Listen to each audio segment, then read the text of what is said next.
Bibliosophie. Hi, hello, welcome. I'm Sophie. This is going to be a reading vlog. I haven't been filming a lot. I haven't been reading a lot.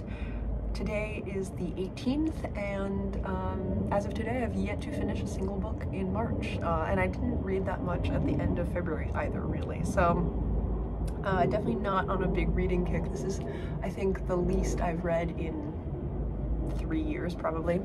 It's fine, but I've just been very busy and stressed and stuff. And that is also partially why I'm doing a reading vlog, because at this point, this is now my patented thing where when I'm really, really busy and I'm trying to keep myself a little sane, I just film myself on a regular basis so that I can like kind of keep myself accountable, I guess.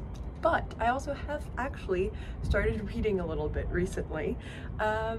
Yesterday I started Sirens Muses by Antonia Angress. I got this out of the library almost 3 weeks ago, and the loan is due in a couple of days. So I thought, okay, you know what? I'm gonna read it. I had already read one chapter a couple of weeks ago, liked it fine, but just didn't get into it. So I brought it to a bar where I was celebrating a friend's birthday yesterday. Yeah, that's right, on March 17th, i.e. St. Patrick's Day. Read it in the subway, read it on my way back, and have been reading it a lot today as well. I was walking to rehearsal, reading in the street. It's great. This is starting, at least, I think it's about to shift where it's located, but it is taking place in a fictional art school, small, elitist, expensive art school on the East Coast in 2011, as Occupy Wall Street is starting, and following several students there, a couple of sophomores who are roommates, and some other people, a teacher, a senior, so it's a kind of mixed perspective.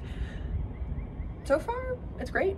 I'm really enjoying it. It's going by, as you can tell, very quickly. I'm about halfway through, and I'll probably finish it this weekend unless I completely stop reading again, which is possible. Who can say?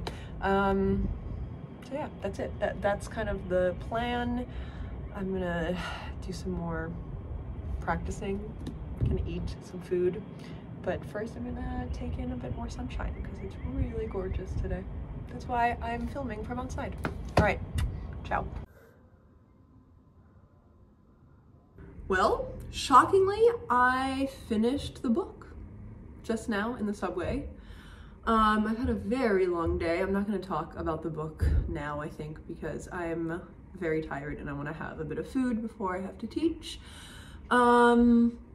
But yeah, I read a lot last night. I went to bed very early and read a lot. And I read in the subway, and yeah, shockingly, I finished this book in basically 2 days. Not shockingly, because it's not that long. It's about 350 pages. And it's a very fast-paced book. It's very easy to get into.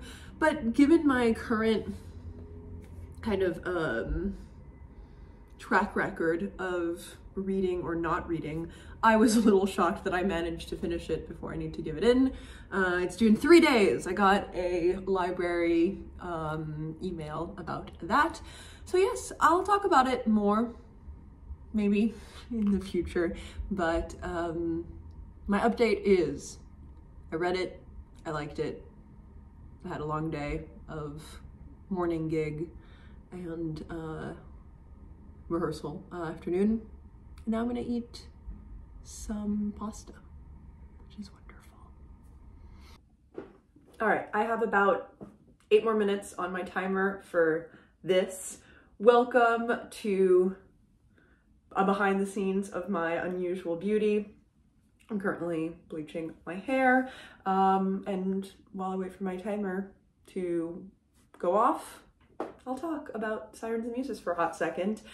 As I said, really enjoyed it, fast-paced. I think it was the perfect kind of book to get me out of, I don't know if we'll call it a slump, but kind of a reading rut. And it was really, really nice to just be into a book and into a novel. I haven't really been reading plotty Have I? No, I don't think I've been reading such plotty novels so much, and it was really nice to enjoy one. I mentioned that I had read Vladimir in January, and that was very plotty, and I just did not enjoy it the way that I enjoyed this one. So yay.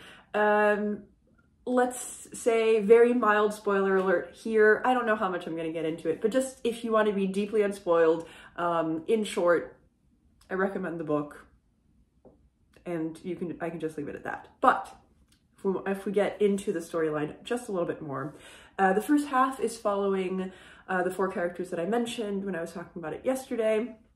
3 students and 1 middle-aged artist, kind of visiting professor at the school in a campus novel. That's a very good campus novel. And then the second half of the book is following those 4 characters in their lives in New York.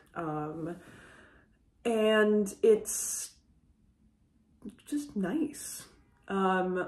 It's very much a novel about the peculiarities of the art world and also kind of university, about institutions and the intersection of wealth and privilege and politics and being an artist, and who's allowed to be an artist, who can afford to be an artist, basically, as well as the very weird particularities of the high market New York art world and international art market to a certain extent, and the politics of openings and studio representation, and it's just, yeah, all of those kind of dirty goings on. But in addition to the kind of dishy politics and art storyline, what was a very interesting thread throughout the stories was the muses aspect of Sirens and Muses, and how much a person represented in a work of art is part creator of that art, what an artist owes the person that they represent in their art, what the model owes the artist, the relationship between artist and muse and the kind of reciprocity that happens there potentially, and the kind of ownership of image. There's a storyline of kind of the beginnings of AI generated art, and so that kind of also runs parallel to that, the kind of like objects versus concept of art, and the ownership of inspiration, the ownership of people, of representation, which was very interesting. And it's the kind of thing that interests me, of course, the kind of representation and self and being, and that kind of fine line between creation and representation of one's own self, but then also of others in a narrative. So yeah, recommend it. I'm looking for my next fast read. I wonder if I can kind of like keep on this train, and I think maybe I'm gonna try to find another novel that I can kind of gobble up quickly again. I keep looking in this direction just because there's a light source there, and I think I'm like a moth to a flame. Anyway, I'm going to soon wash out the chemicals from my head, and I'm gonna go to bed pretty soon because I'm very tired and I have a very long week ahead. So anyway, bisous. Good morning. No, it's not morning, it's afternoon. Hello, happy Monday. I am so damn tired today. I did not sleep enough and I didn't sleep well. I have a very long day ahead of me. I'm gonna just keep saying that maybe every time I talk to camera. Anyway, it's fine. I'm gonna head off to rehearsal in a couple minutes, but I wanted to update you. I have started another book, After Sappho, by Selby Wynn Schwartz. This was longlisted for the Booker last year and has been on my radar since actually a little bit before that. Yeah, I've been wanting to get into it. I've actually gotten a good chunk of the way through it because I would, excuse me, didn't sleep a lot last night. It's a very fast read because it's very fragmentary. It's sort of a collective memoir of womanhood, feminism, lesbianism as seen through historical figures, mostly of the 19th century, well, actually, no, all of the 19th century, kind of end of the 19th century, beginning of the 20th century, from Italy and Paris, especially kind of centered around these focal points, and through literature, especially. So it's just kind of this like collective history memoir type thing. It is in the first person plural, as this kind of like collective story, because it is after Sappho, I think, as a conceit. It is in these really short fragmentary bits, following a bunch of different women and how they're interconnected to one another. There's not a lot of plot, or really kind of any plot at all beyond the actual biographies of these women.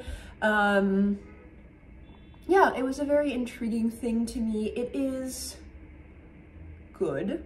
I like it, she said with some qualification. I have definitely read some people and seen some people who have disliked it, who couldn't get into it, and I get it. It definitely scratches the kind of itch that I have and is still not actually coming together as something that I love. I think I kind of have to think about why I like the conceit and even the execution of it, and am not falling in love with it so much. A lot of the reasons why people dislike it, the fragmentary nature, the kind of plotlessness, the and just the kind of the conceit of this memoir history.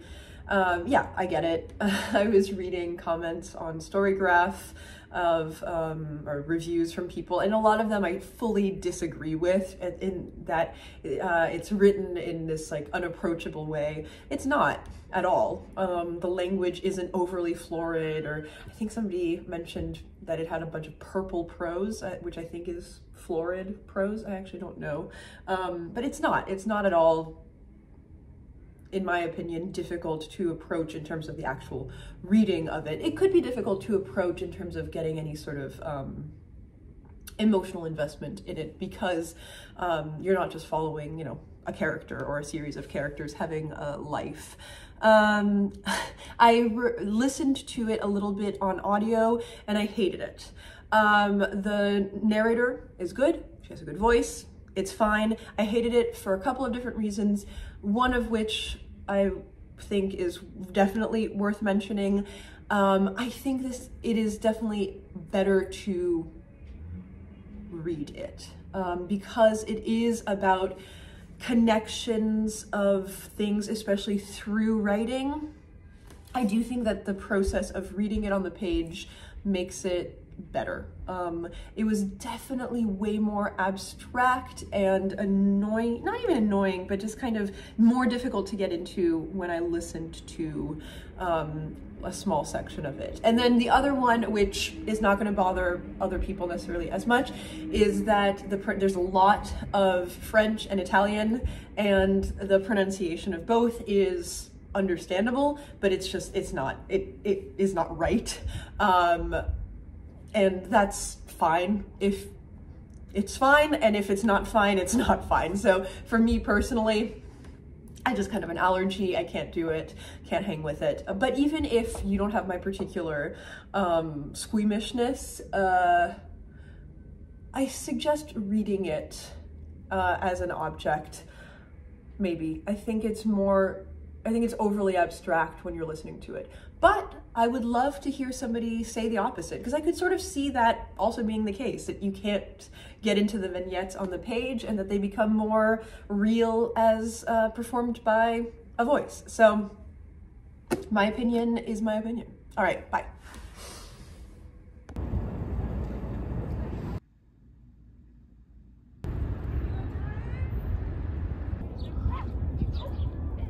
Good morning. It is actually morning. I've been awake for a while and I've been very productive because I don't feel completely drained of energy today, so huzzah! I need to water my plants, which I kind of hate doing.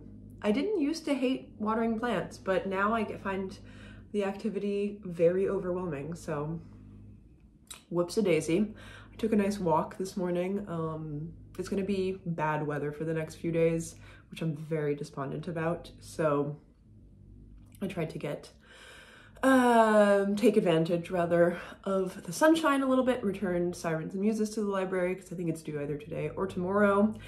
And I'm about halfway through after Sappho. I'm liking it. Yeah, I'm still not like over the moon about it, and that's fine, but I'm enjoying it a lot.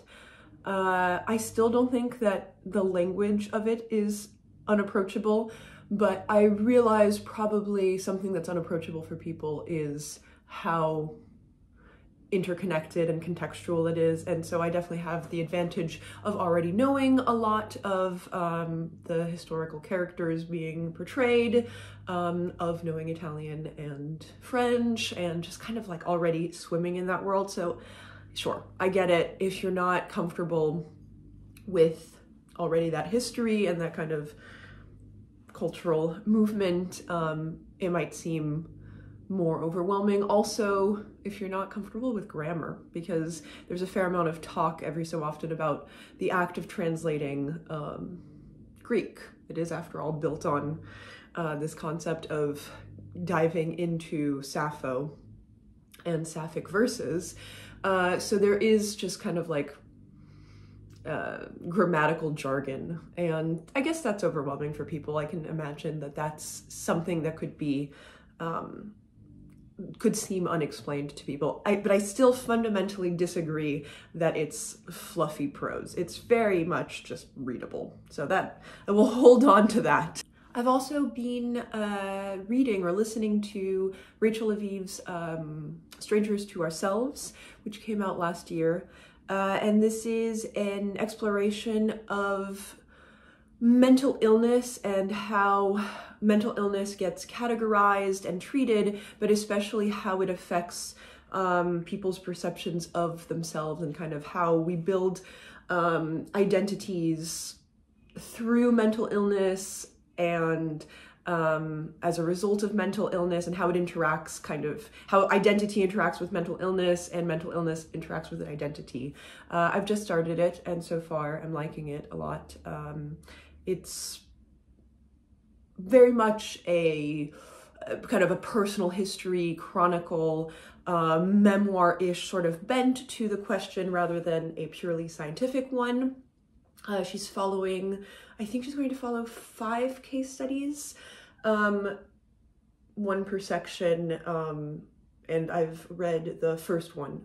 In the introduction, she also goes into her own history of anorexia as actually a very young child. And yeah, the kind of, did she just sort of like, quote, catch anorexia? Was it the result of her environment? Or was it partially kind of created? Did she learn anorexia through a diagnosis of it? And it's all a very complicated and convoluted series of causations and correlations. If you've had any sort of history of any suffering, really, especially mental suffering, you know that it's kind of a blurry line between, is a diagnosis a description of what you have? Is it a description of what you are? And is who you are built upon your diagnosis to a certain extent? So yeah, I think it's going to be a very interesting read, or listen rather.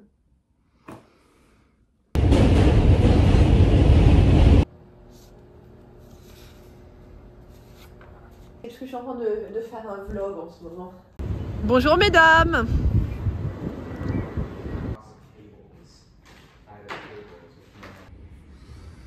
Hello, just checking in. It's Saturday again. Yes, is it Saturday? I had a performance last night. It went really well and I'm very happy / relieved because it was a big to-do, big ordeal. I do the same piece again tonight and I'm looking forward to that. But beforehand, I have to do a score reading. So I'm gonna head off to that. I was just looking at the scores this morning. I'm a little nervous because I just have not had time to work on them, but I will before the next rehearsal. But I'm a little, it's raining also, which doesn't help. Anyway, books-wise, I haven't done any reading in the past few days, really. I'll probably start reading again this weekend, but yeah, I haven't advanced much in After Sappho. I'm still about at the halfway mark, which I was at the beginning of the week, and I've progressed a little bit in Strangers to Ourselves. Is that what it's called? The Rachel Aviv book. Yeah, I've listened to a couple more sections, and I don't know, I'll talk about it later. My mother's here. You'll have probably seen a little bit of footage of us gallivanting about, so that's been nice. But yeah, it's been a very, very busy week.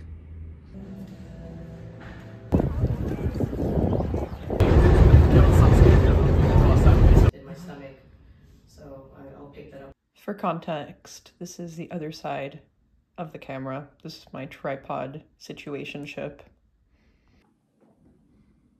Howdy, happy Tuesday. I'm gonna close out this vlog. So I have finished Strangers to Ourselves by Rachel Aviv, as well as After Sappho by Selby, Wynn, Schwartz, and enjoyed both of them. I don't really have much to add about After Sappho. I think it's definitely not for everyone, which I already knew going into it based on people's reception of it. If you are a nerd about literature, about the late 19th century and early 20th century, about modernist feminism or feminist modernism, about gay shit, about the kind of trailblazers of feminist history, white trailblazers of feminist history, I should definitely mention. It is a very, very, very white perspective of late 19th century and early 20th century feminism. Unshockingly, then you might very well like it. And also if you're kind of a nerd about intertextuality and the act of writing and the community of writing, of writers and readers and of reading, then it might be the book for you. If not, it might not be the book for you. As I sort of was saying last week, I guess, I found it really easy to read, but I also found it easy to put down. I finished the second half of it in about a day. So once I started reading again, I read it very, very quickly and I found it very engaging. But I also sort of was able to put it down for the better part of a week and didn't really think of it and didn't have the impulse to keep reading in the same way that I had an impulse to keep reading Sirens Muses, because that had a lot more of a plot. But it also, I think, speaks to my current reading or non-reading endeavors. So that is that. Strangers to Ourselves, I finished the audiobook of a couple of days ago, and I found it a really interesting exploration of mental health and the interaction between narrative and mental health. I sort of described the premise of it earlier in this video. Definitely can be difficult to read. A lot of suicidal ideation and attempts, eating disorder triggers if that is something for you, and other kind of both mental and social difficulties. I found the profiles that talked about the intersection of mental health and systemic social issues very interesting and most interesting probably. So the section on a woman named Bapu, who is definitely not kind of not completely cogent and coherent about her life, but that also interacts with her faith, was very interesting. It also interacts with how she's treated as an Indian woman in India by her own generation, by previous generations, and her children's generation. So the intersection of belief, but what is simply belief, and what is, you know, being off, and how does that play with gender? Why do men get to, you know, abandon their lives and be mystics, but women do not? And similarly, Naomi, who is a Black American, and who feels that the world is out to get her, is not wrong, that the world is out to destroy her and her children. So the interaction between her own mental illness and her family's history of undiagnosed potential mental illness, but then also just intergenerational, transgenerational trauma,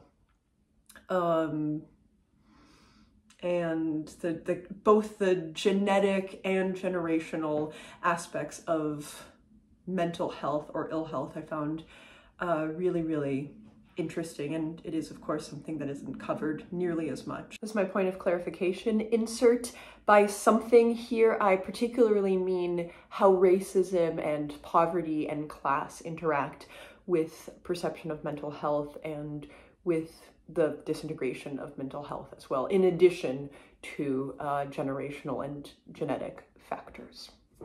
The book read, or sounded, I guess, because I was listening to it, but you know what I mean. Like sort of a series of really long New Yorker articles, all centered around a theme. So if you're desperate for a really, really cohesive through line, you might not get it apart from just the overall theme of the book. It really does read like a series of long form profiles.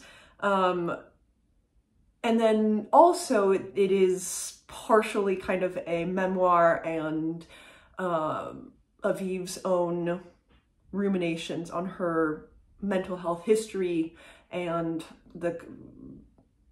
her own relationship to herself, to her concept of herself in regards to mental health. So anyway, that is my best attempt at keeping things relatively short in describing it. It can be very harrowing at times. I found especially Naomi's story difficult for obvious reasons, because it also intersects with hospitalization and prison and some really hairy things. So, you know, it's not necessarily an enjoyable read in some ways, but I found it good.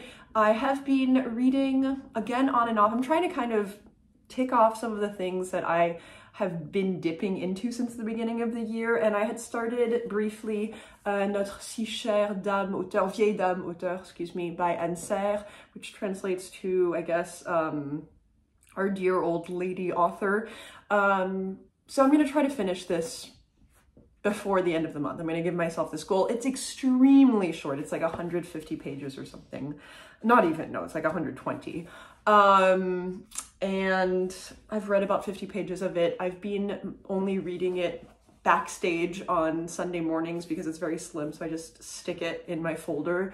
But that's not really the way to go about it, because I keep reading just 15 pages at a time, and I just need to sit down and read it. It's very metafictional. I'll talk about it in a future wrap-up, she promised, and may or may not deliver in the future, but it is a very multi-layered narrative on making narratives. So stay tuned for more info on that. That's it. It's spring, it's almost April. I have some other videos that I need to video at some point. I've been pretty absent from the YouTube sphere. I'm sorry that I haven't replied to any, I think not one single comment from my last video, which is already, I think, 3 weeks ago. So I apologize for that. I'm sure nobody is losing sleep over it, but I'm sorry I've been pretty absent from the tube. I'm hoping to get back to making a bit more video content pretty soon. Okay, thank you for watching. Bisous.